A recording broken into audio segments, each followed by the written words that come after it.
Challah bread is one of my all-time favorite breads to make, and it's where I always start beginner bakers. It's easy, versatile, and the results, of course, are delicious. In this video, I'm gonna show you how to make a 3-strand challah classic and a 4-strand round challah. The full recipe is available in my cookbook, Bread Etc., linked in the description below. I also have another YouTube video showing start to finish the process on how you can make this amazing bread at home. Let's jump right into it and I'll show you how to braid them. Before we final shape our challah, we're gonna need to do a pre-shape. Now, when you divide it, you might end up with multiple pieces of dough like that. So we're gonna place that on top. Then you're gonna flatten the dough and press, building some tension. 1, 2, 3. So what you end up with is already the start of what the strand is gonna be. This is going to make the final shaping easier. It's gonna connect any loose pieces and it's going to set you up for success.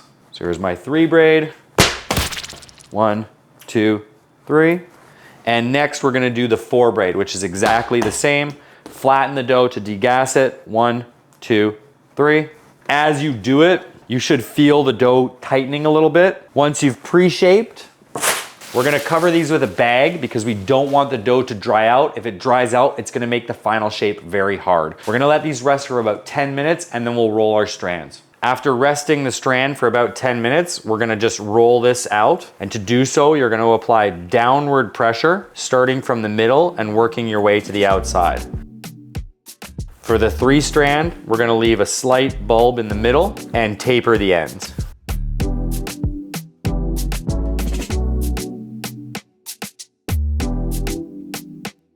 Repeat that with the other 2.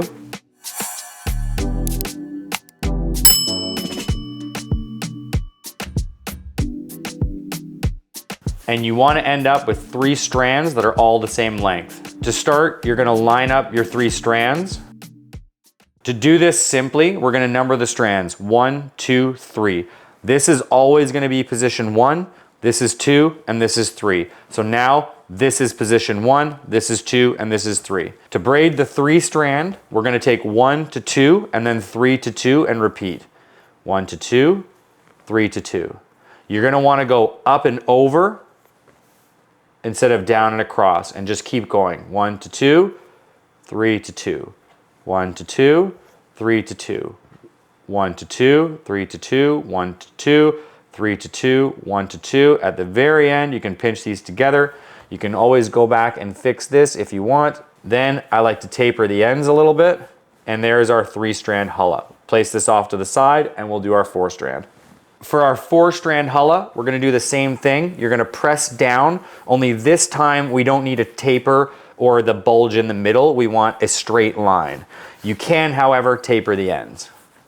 So you're gonna do this 4 times. If they shrink a little bit like that, it's okay. Just let them relax and you can always come back to it.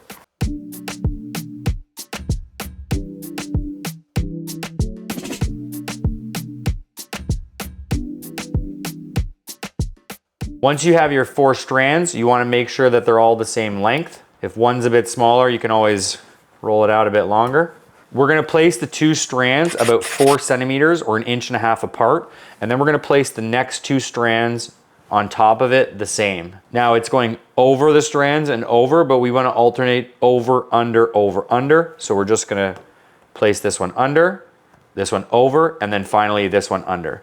So you're left off with a tic-tac-toe board. Next, when you look at the strands, you've got one which is under and one which is over. Depending on how you set this up, it could be the opposite. In my case, under is here. We're gonna take the one that's under and just go over and repeat that all the way around.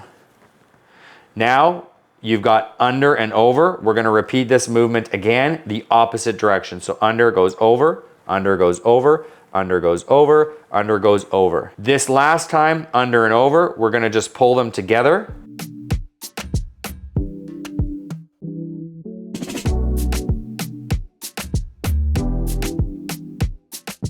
And finally, we're gonna just tuck them in. And I like to tuck those loose ends right into the middle so that the end loaf has a bit of volume. There you go, there's our 4-strand. And we're gonna place this on our tray to proof and bake. Once the challah is on the tray, we're gonna cover them so they don't get a skin. Once the dough is fully risen, egg wash and bake them.